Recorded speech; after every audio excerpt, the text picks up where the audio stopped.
Et je me rappelle d'un professeur qui m'avait interpellé une fois et qui me disait « C'est bien beau d'être là, mais tu t'excelles quand tu aimes t'excelles, mais t'es tout le temps là à vouloir négocier avec nous. Pourquoi tu ne vas pas vendre de la tech en fait directement, va faire une école de commerce et va vendre la tech si c'est ce que tu aimes. » Et à ce moment-là, c'est une révélation pour moi.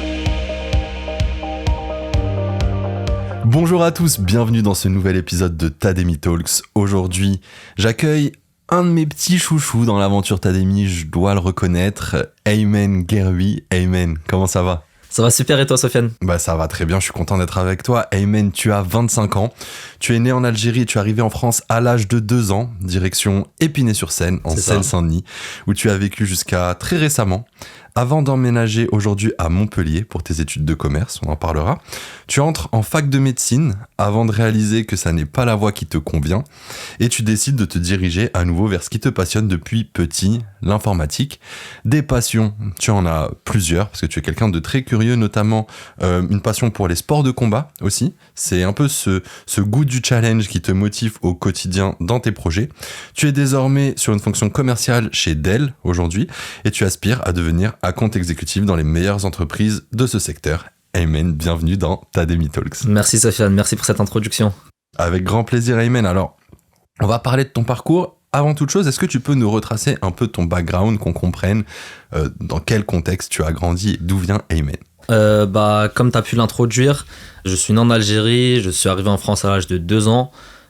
Je suis issu d'une famille où mon père n'avait pas forcément fait de grandes études. Et il a dû arrêter très tôt pour se consacrer à sa famille. Et si tu veux, il avait ça en tête et il voulait nous transmettre vraiment d'aller faire des études, faire des études. Du coup, dans ma tête, c'était ingénieur ou médecin à l'origine. Et c'est pour ça que pour faire ces études-là, c'était bac S, lycée général, bac S, fac de médecine. Et à ce moment-là, je vais en fac de médecine. Et pendant la fac de médecine, je me pose des questions. Je me dis... Est-ce que je continue ? Est-ce que je change ? Est-ce que je repars ? C'est à ce moment-là que je me pose des questions. Tu avais un intérêt quand même pour la médecine où tu as vraiment suivi ce que ton père peut-être voulait. Qui avait ce rêve C'était des deux côtés. D'un côté, mon père aurait aimé me voir ingénieur ou médecin. De l'autre côté, moi j'aimais énormément aider les autres, donc au travers de la médecine je me voyais aider les gens, être au quotidien auprès des gens et pouvoir retransmettre et accompagner. Du côté ingénieur, en fait, depuis petit, j'aime le monde de l'informatique. Je me revois à chaque fois avec des petits avions que mon père m'achetait quand j'avais 5 ans, que je démontais avec des tournevis depuis petit, ouais. Ou des ordinateurs à 10 ans que j'ouvrais parce que je voulais voir ce qui se passe dedans. Donc ce côté de l'ingénierie, c'est vraiment depuis petit.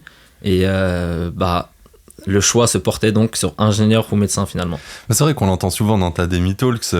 Pour certains parents issus de certains milieux, il y a un peu et pas que de milieux modestes. On a eu l'exemple aussi avec Céline qu'on a cité dans ce podcast, dans un milieu un peu plus aisé où il y a des métiers qui sont associés à la réussite. Aussi par manque de connaissances d'autres voies, d'autres métiers qui pourraient être très stimulants et source de succès. En tout cas, toi, de ton côté, voilà, je le disais en intro, les études de médecine, c'est pas ce qui te branchait. T'as fait quand même 2 ans, t'as persévéré, parce que voilà, toi, t'es quelqu'un qui persévère et justement... s'en suivent plusieurs années à essayer de trouver ta voie. Et moi, c'est ce que je trouve passionnant dans ton parcours, Aymen, c'est que tu as eu 5000 occasions de potentiellement lâcher l'affaire, notamment dans les études. Pourtant, ce n'est pas ce que tu as fait, tu t'es toujours accroché. Est-ce que tu peux nous raconter ça ? Avec plaisir. Si tu veux, lorsque j'étais en fac de médecine, je me suis rendu compte que on allait peut-être partir sur la deuxième option que j'avais initialement envisagée, c'est-à-dire les études d'ingénierie. Et à l'issue de la fac de médecine, je retourne et à ce moment-là, en fait, c'est Paris-Évry tous les jours, 2 heures de trajet pratiquement, aller puis retour. Quand tout se passe bien, c'est 1h30, quand tout va mal, des fois c'est 4 heures de trajet. Pendant 2 ans, où à ce moment-là, j'étais déjà en alternance sur une start-up. D'ailleurs, je remercie Martin, Vincent et Grégoire de m'avoir fait confiance. Et j'aime ce que je fais d'un côté, parce que j'aime le monde de la tech depuis petit, mais en même temps, je me dis que je préfère un petit peu l'aspect plus commercial. Et je me rappelle d'un professeur qui m'avait interpellé une fois et qui me disait « C'est bien beau d'être là, mais tu t'excelles quand tu aimes t'excelles, mais t'es tout le temps là à vouloir négocier avec nous. Pourquoi tu ne vas pas vendre de la tech en fait directement, va faire une école de commerce et va vendre la tech si c'est ce que tu aimes. » Et à ce moment-là, c'est une révélation pour moi. Je me dis, mais je suis en DUT, en deuxième année, en alternance, dans la tech, j'aime bien, mais je suis peut-être pas sur le bon créneau. Et en fait, à ce moment, j'entreprends des recherches et je trouve un BTS. Je me dis, 2 ans de médecine, 2 ans de DUT, j'arrête l'école en fait ou j'arrête pas. Et je me dis, non. Faut que je repense à mon père, je me dis, faut pas que j'arrête. Et à ce moment-là, je repars sur un BTS, NDRC à ce moment-là, où mon entreprise me permet de rester juste en changeant de fonction. C'est-à-dire que j'étais plus technique. À ce moment-là, je passe davantage du côté sales. Et je repars sur une carrière un peu plus commerciale. Et derrière, s'en est suivi un bachelor où, avant d'entrer en bachelor, je me pose la question de ce que je vais faire. Où est-ce que je vais aller ? Et c'est là où potentiellement je vois Eurydice et je vois Tademy à un moment donné. Ok, bon, tu vas nous raconter tout ça dans quelques instants, mais juste, c'est vrai que c'est intéressant. Souvent, quand on entend parler de la tech ou de l'informatique, on imagine tout de suite des fonctions hyper techniques, on pense à des fonctions d'ingénieur, de développeur, on pense à du codage, etc. Et on omet le fait que il y a énormément de fonctions commerciales aussi dans cet environnement-là, puisque les technologies, certes, il faut les développer, l'innovation, il faut effectivement aller la chercher, mais il faut ensuite la vendre, la commercialiser, la déployer, et c'est vrai qu'on pense pas tout de suite à ça, on n'a pas toujours ce déclic-là. Du coup, toi, voilà, tu te rends compte au fur et à mesure que c'est plus cette dimension commerciale qui va t'intéresser. On va y revenir, puisque tu vas intégrer Eurydice pour te spécialiser vraiment sur ce métier d'ingénieur d'affaires dans l'IT, vraiment une école au top pour aller sur cette voie-là. Mais tu le disais, tu t'ennuyais dans tes études, notamment en DUT. Tu es quelqu'un qui a besoin d'être constamment stimulé. Quand ça t'intéresse, quand il y a de la curiosité, des choses à aller chercher, tu es toujours au taquet. Et du coup, je crois savoir que tu as fait plusieurs petits boulots en parallèle de tes études. Est-ce que tu peux nous en dire plus là-dessus ?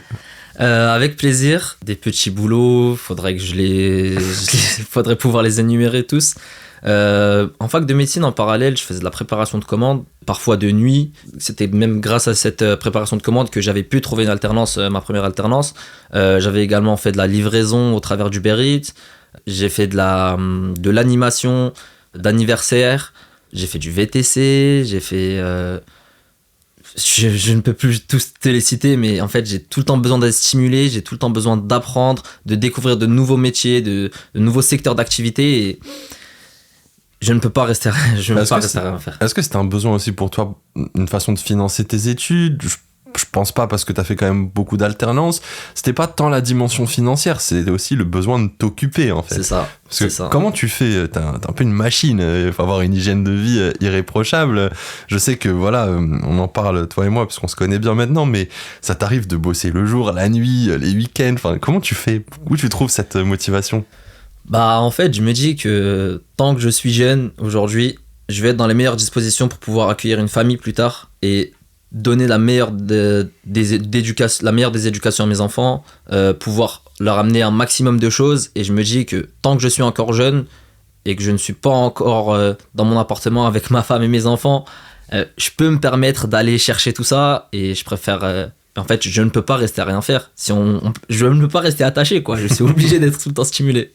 Ouais, et c'est aussi pour ça, je pense que cet environnement de la tech, il est intéressant pour toi. Maintenant que tu navigues un peu plus dans cet environnement-là, est-ce que tu te dis que c'est adapté par rapport à ton profil un peu hyper actif qui a besoin d'être hyper stimulé ? Ce goût du challenge, en fait, à chaque fois où on va tout le temps aller chercher dans tous les sens. Quand tu as besoin de faire un mapping, tu vas aller chercher qui est le bon interlocuteur, que en fait tu as sans cesse besoin d'être à la page des nouvelles technologies parce que tu vas vendre un produit, mais si un nouveau concurrent arrive, tu es mis de côté. C'est pas une vente où tu vends juste des chaussures et tu t'arrêtes là. C'est une vente où tu es sur des cycles qui sont assez complexes, où ce n'est jamais terminé, tu dois tout le temps faire des allers-retours. Donc j'ai réussi à trouver, ou c'est la tech qui m'a trouvé, je sais pas, quelque chose qui est adapté aujourd'hui et qui me permet de m'épanouir et de m'éclater dans ce secteur-là. Ouais, parce que ce sont des environnements qui sont très changeants. D'une année à l'autre, quand on est dans des grands éditeurs de logiciels, il peut y avoir énormément de bouleversements, des changements de stratégie, de trajectoire, des nouveaux produits, des changements de territoire. C'est pas fait pour tout le monde. Je pense que c'est important aussi qu'on le dise. On a vocation à démocratiser l'accès à ce secteur-là, parce que voilà, on en parle souvent dans Tademy Talks. Il y a énormément de positifs à en tirer, mais c'est quand même pas fait pour tout le monde. On est d'accord. Est-ce que tu partages cet avis-là? Je suis d'accord, jusqu'à récemment, j'ai pu voir des personnes assez introverties qui, au bout d'un moment, se rendent compte que c'est peut-être pas le secteur qui leur plaît le plus. Ils se rendent compte que être sur ce type de vente ou les produits qu'ils vendent, c'est pas forcément ce qui les anime. Donc, je te confirme que c'est pas adapté pour tout le monde, quoi. En tout cas, il faut prendre son temps, il faut bien réfléchir à son projet professionnel. Et il y a des structures comme Tademy qui sont là pour accompagner justement les individus dans ces réflexions-là. En parlant de réflexion, toi, t'es quelqu'un qui réfléchit énormément, qui pèse le pour, le contre. Et là, on disait tout à l'heure, t'es en pleine réflexion pour rejoindre Eurydice. Et c'est à ce moment-là que tu découvres Tademy par un concours de circonstances assez improbable. J'aimerais bien que tu nous racontes cette histoire, Aymen. Avec plaisir.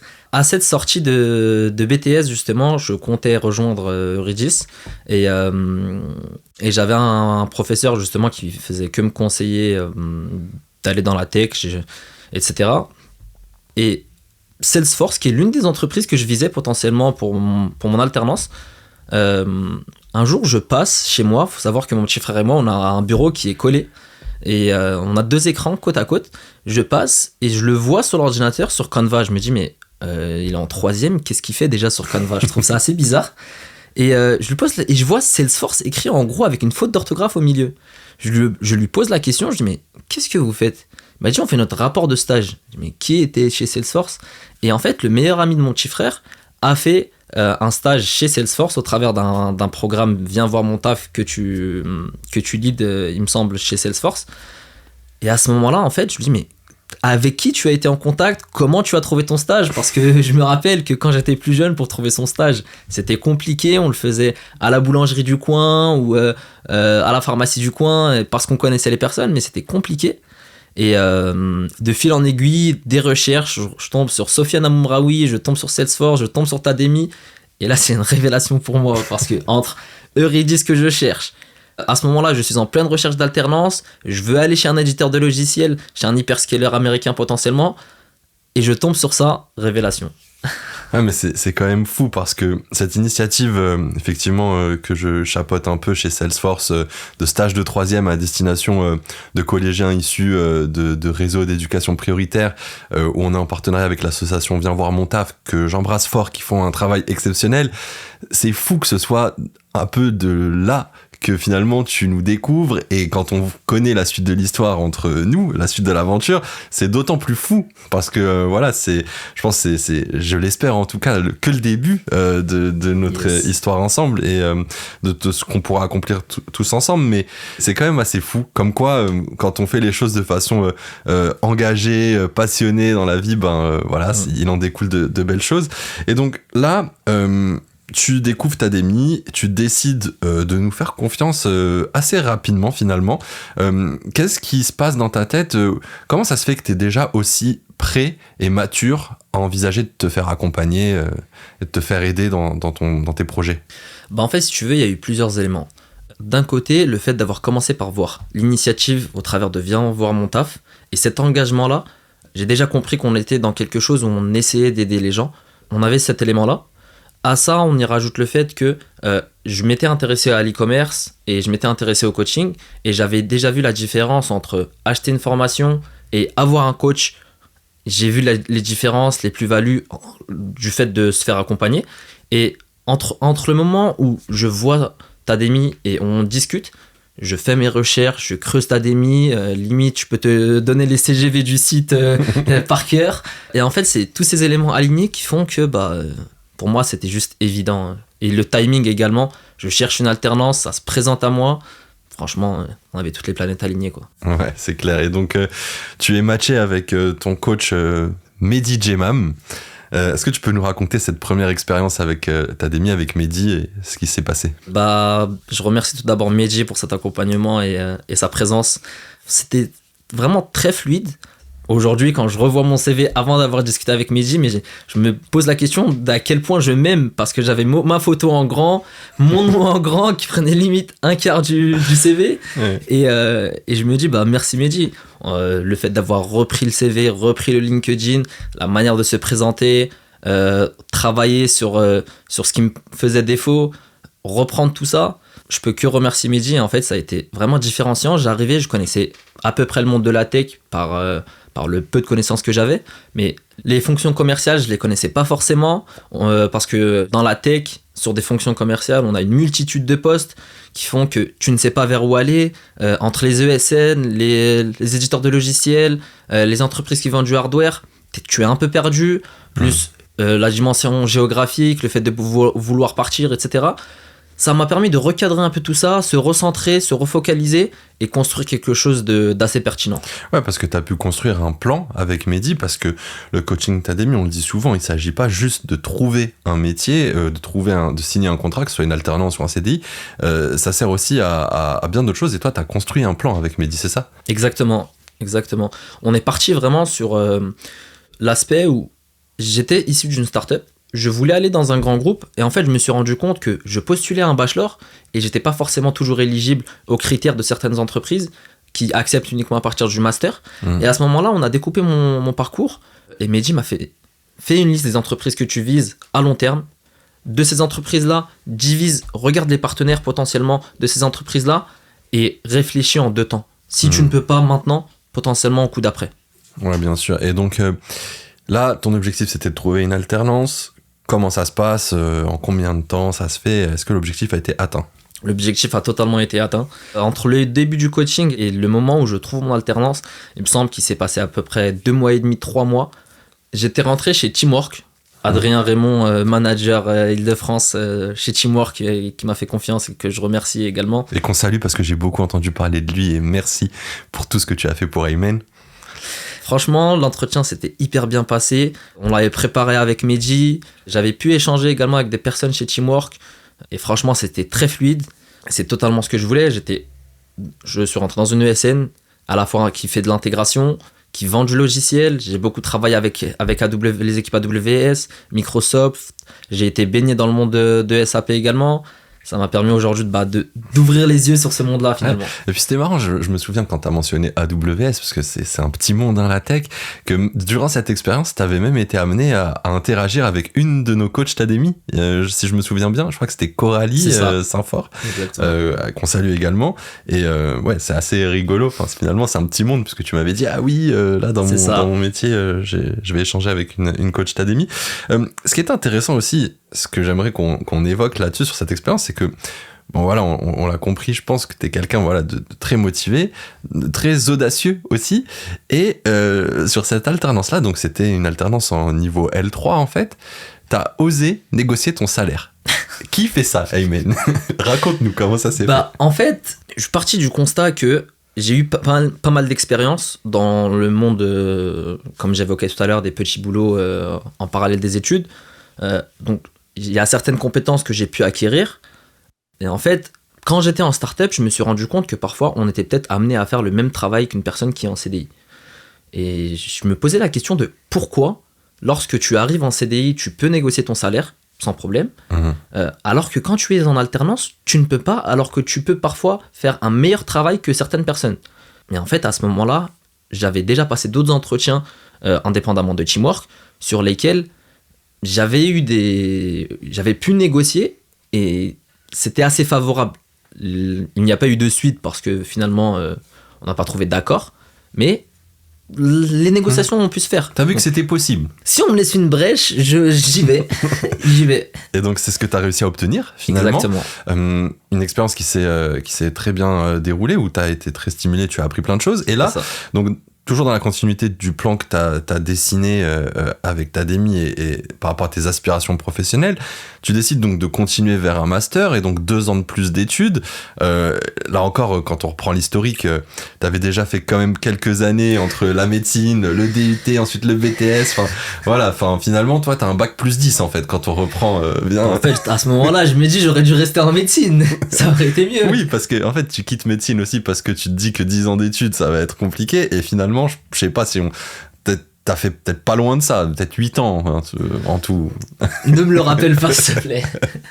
En tout cas, voilà, dans la continuité du plan que tu dessines avec Mehdi, tu te projettes sur un master, donc 2 ans de plus, et tu dois trouver une alternance. Et là, Teamwork te propose de rester.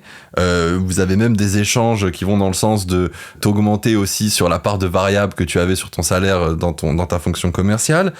Mais tu n'as pas voulu rester, et c'est à ce moment-là que tu décides de repasser à nouveau par Tademi et de ressolliciter l'un de nos coachs. Est-ce que tu peux nous en dire plus ? Bah, à ce moment-là, ça se passait bien chez Teamwork, j'avais un portefeuille à gérer, et en fait, je me voyais continuer chez Teamwork, sauf qu'en parallèle, au vu du plan qu'on avait défini avec Mehdi, où quand il me disait de prévoir mon coût en 2 temps, ce 2 temps-là, potentiellement, je ne savais pas combien de temps il allait durer, mais on arrivait à une situation où je devais peut-être revoir ce que me disait Mehdi et tenter d'aller chez un hyperscaler, parce qu'il faut se dire aussi que j'ai pas perdu du temps sur les premières années, mais j'ai quand même appris des choses, mais il faut que je récupère ce temps-là, donc si je peux faire les meilleurs choix stratégiques pendant ma période d'alternance, je ne dirais pas non. Et à ce moment-là, je me pose des questions de est-ce que je reste, est-ce que je pars. Je me dis mais finalement, qui est-ce que je connais de mieux pour m'aider sur cette partie-là, à qui j'ai fait confiance, qui m'ont fait confiance, et là je me dis bon bah Tademi. Sauf que le problème qui se pose, c'est que je m'y prends relativement tard, on est courant juin il me semble, la plupart des entreprises ont déjà pris leurs alternants ou sont déjà en process assez engagé, et je me dis bon bah réfléchis, discute avec Tademi, et tu vois ce qui se passe. L'objectif à ce moment-là, c'était pas de trouver une alternance, c'était vraiment d'aller évoluer sur des compétences commerciales. Et si je trouve une alternance, bah, je dis pas non si j'arrive à rentrer chez un meilleur groupe. C'était la cerise sur le gâteau, en effet. Ça. Et donc, ce qui est intéressant, c'est que là où de nombreuses personnes, quand elles cherchent une alternance, déjà, c'est pas évident. Quand elles trouvent une alternance, elles vont encore moins la laisser tomber. Là où de nombreuses personnes se seraient accrochées à cette expérience-là pour continuer, surtout qu'on leur offrait un contrat sur un plateau, toi, tu t'es dit non. Je sors de ma zone de confort et je vais prendre ce risque. Donc ça a été une prise de risque. Finalement, donc, tu démarres un coaching avec Samira Makloufi, qu'on embrasse fort, et on va en parler, tu vas nous parler d'elle, où effectivement l'objectif c'est plutôt de monter en compétence sur tes skills de commercial, de te projeter aussi sur la suite de ta carrière, de te challenger là-dessus, donc elle va énormément t'alimenter là-dessus. Sauf que ce qui se passe, c'est que en 10 jours, on fait des miracles. Bah, merci Samira pour ton accompagnement et ce que tu as pu faire. J'arrive, je me dis que bon, je vais monter en compétences commerciales, le bateau est passé, j'ai pas su monter dans le bateau, les alternances c'est fini, et finalement, entre le moment où je postule et où je suis recruté chez Dell, il se passe 10 jours. Merci Samira, je me rappelle, on avait préparé les entretiens, et merci à la force du réseau Tademi d'avoir œuvré pour que ce miracle se passe. Avec Samira, on avait repris un petit peu le plan le plan de carrière de Mehdi, et on s'est dit qu'on allait étaler ce plan-là et voir vraiment sur les aspects commerciaux comment ça se passait, et voir en fait dans mon quotidien de commercial ce que j'avais pu faire chez Teamwork, qu'est-ce qui allait, qu'est-ce qui n'allait pas, qu'est-ce que je devrais faire autrement, et travailler en fait sur mes points faibles pour que je m'améliore et que j'aille exceller, quoi, et que j'aille tout péter, on va dire. Ouais, et du coup, là, on identifie quelque chose avec Samira. Elle m'appelle, elle me dit, bon, écoute, Sofiane, on se l'est dit, je l'ai dit en intro, on t'aime beaucoup, Ayman. On t'aime beaucoup. Merci. Elle me dit, Sofiane, le petit Ayman, elle t'appelle comme ça. Elle dit, ce petit, il faut faire quelque chose. Il a la dalle, il est volontaire. On a besoin, il faut qu'on l'alimente, faut qu'on trouve quelque chose. Et on l'a dit tout à l'heure aussi, voilà, t'es quelqu'un qui est hyper curieux, qui a besoin de constamment être alimenté, tu peux t'ennuyer assez vite. Et là, Samira me dit, écoute Sofiane, il y a un projet auquel tu penses depuis quelques mois, t'es en congé paternité, je comprends, voilà, t'as des raisons de procrastiner un peu. Appelle Ayman et laisse-le prendre le lead. Donne-lui, voilà, quelques instructions et laisse-le prendre le lead. Et puis moi, en parallèle, je vais l'aider à concevoir ça. Et c'est de là qu'on conçoit le programme ambassadeur de Tademy. Du coup, à ce moment-là, tu te retrouves de l'autre côté. Tu travailles désormais avec nous. C'est pour ça que je disais que c'était une très belle histoire. Est-ce que tu peux nous en dire plus sur ce qui t'a motivé à t'engager à nos côtés, ce que tu fais avec nous et qu'est-ce qui t'a plu quand finalement je t'ai proposé tout ça? Bah, je me rappelle, j'étais dans le train à ce moment-là. Je redescendais de Paris pour retourner à Montpellier et retourner dans ma semaine de cours et retourner chez Dell. Quand tu m'en parles, en fait, je me dis, mais je faisais déjà une partie naturellement, en fait. Une fois qu'on est passé par Tademy, en général, on adhère tellement au projet que lorsqu'on a l'opportunité d'en parler, on va en parler autour de nous. Et quand tu me présentes ça, en fait, je me dis, mais c'est juste parfait, limite. Ça me permet d'évoluer, ça me permet de me former sur d'autres éléments, contribuer à ce projet. Parce que je me rappelle encore de la première discussion qu'on a eue, la première fois qu'on a parlé. Je te disais, aujourd'hui, je suis coach Tademy, mais si demain je peux faire partie du bateau Tademy, ce sera avec grand plaisir. Et quand je me dis que 1 an et demi, 2 ans après, tu me le proposes, je me dis que c'est magnifique, quoi. Bah c'est vrai que c'est comme ça qu'on voit ce projet. Pour nous, on se dit que les talents d'hier deviendront les futurs coachs de demain. On est vraiment dans cette logique de transmission, de cercle vertueux. Et franchement, je suis assez fier de ça au sein de ce projet. Il y a de nombreuses personnes qui s'intéressent à la tech et qui te contactent, déjà avant même que tu sois ambassadeur Tademy. À qui tu recommandes Tademy? À qui tu le recommandes pas? Et pourquoi? Je recommanderais Tademy à des personnes qui sont prêtes à se bouger. Des personnes qui sont vraiment motivées, prêtes à sortir de leur zone de confort, accepter parfois de devoir changer certaines choses ou accepter la critique, avoir cette envie d'évoluer et d'avancer, avoir une petite appétence pour le monde de la tech, c'est encore mieux. Mais vraiment à ces personnes-là, à qui je ne recommanderais pas forcément Tademy. On sait tous que dans le monde de la tech, on a un objet brillant en fait qui est convoité par tout le monde un petit peu. Ces personnes-là qui sont juste un peu opportunistes, qui pensent juste salaire en fait et qui arrivent juste à vouloir imposer un cadre. Je veux ça et merci, au revoir, quoi.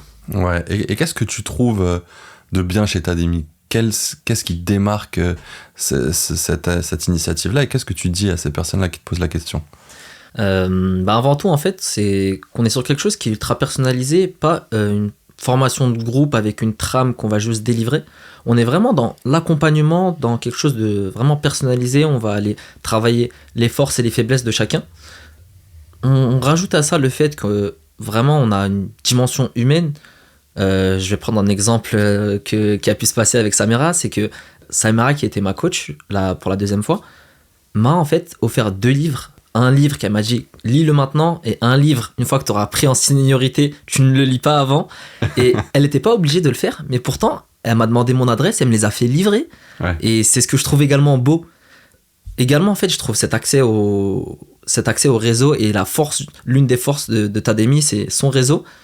Et que ce soit les coachs, les alumni ou le réseau de Tademy de manière générale, aligner tout ça, en fait, je ne peux que recommander Tademy. Bon, en tout cas, merci, ça fait super plaisir. Et c'est vrai que cette dimension humaine, elle nous anime dans ce projet. Effectivement, on est une entreprise, il y a une logique économique, ça représente un investissement et on espère toujours un retour sur investissement des plus conséquents pour les personnes qu'on accompagne. Mais ce qui nous anime avant toute chose, que ce soit pour moi, l'équipe élargie, les coachs Tademy, vous maintenant les ambassadeurs, c'est d'avoir un impact, de faire une différence dans ce secteur de la tech là, de ramener plus d'inclusion, plus de diversité et voilà, c'est ce qui prime vraiment dans ce projet, c'est ce qui fait on est si fiers, je pense, d'en faire partie. En tout cas, Ayman, quelles sont aujourd'hui tes perspectives? Comment tu te projettes? Donc là, tu es en alternance chez Dell, à Montpellier Business School, on l'avait peut-être pas forcément évoqué tout à l'heure, on a dit que tu allais à Montpellier, mais voilà, tu as décidé de rejoindre cette école après Eurydice. Qu'est-ce qu'on peut te souhaiter? Comment tu te projettes? Aujourd'hui, je suis chez Dell.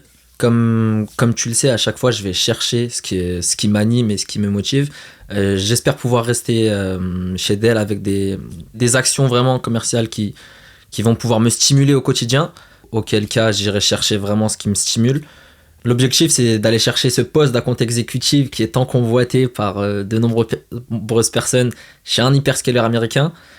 En France ou pas, je ne sais pas encore. L'aventure Tademy va peut-être se poursuivre une 3e fois. Ah bon, on verra bien.